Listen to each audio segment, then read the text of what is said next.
back in Hillmont, and I'm joined by Kelly McClintock, the general manager of the Saskatchewan Hockey Association. So far, it's been a better game than I think both of us were expecting here between the various members of Hitman alumni. It's been a pretty fun night. Yeah, I think it's been great, and the fans are. It's a lot of people out here on a cold night, so it's entertaining. So I think it's a good night and a good start to the weekend.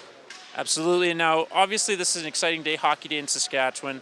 The whole weekend is a big one for Hillmont in particular. How important is it to highlight hockey in small communities like this throughout Saskatchewan? Well, I think it's key. This is our 13th annual, and we always just pick smaller communities around the province. We don't want to go to big cities. We want to help out communities that have capital projects in their rink, and so it really brings the communities together and brings people together, and we want to make the rink the focal point for the weekend. And so we highlight one community, but there's probably 50 or 60 that are doing things this weekend, so that's awesome.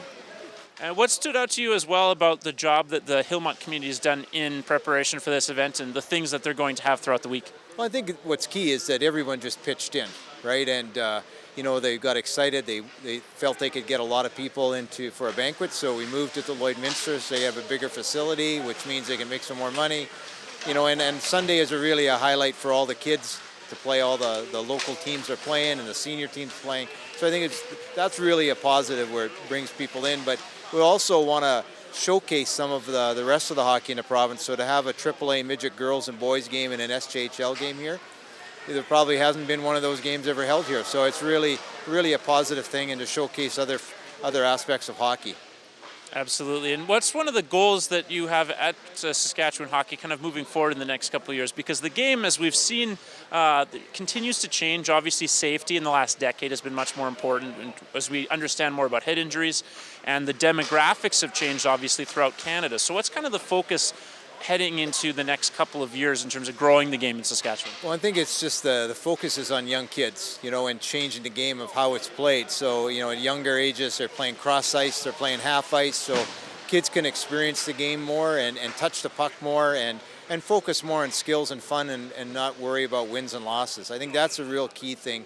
And get people, coaches are the most important, in my mind, the most important person in the game, because how well they make the experience pleasurable and fun for the kids, the longer they'll stay in the game. So if we can educate coaches to that there's more to it than just wins and losses. I think we're seeing bigger numbers in our lower age groups across the province, so that's a positive thing. And then lastly here, what's the next big event following this weekend that you'll be focusing on? Well, we have an announcement next week in Yorkton, because our Saskatchewan Hockey Hall of Fame induction dinner is in Yorkton, and we're inducting a number of people this July. So our announcement is in Yorkton during a Terrier game next Saturday night, and we're working with the Terriers and minor hockey and a group to raise money there as well. So we try and move things around the province and highlight people from those areas, and we induct into our Hall of Fame, which is based in Swift Current. So that's our next big event. Awesome. Thanks you once again for this, Kelly. No problem. Appreciate it.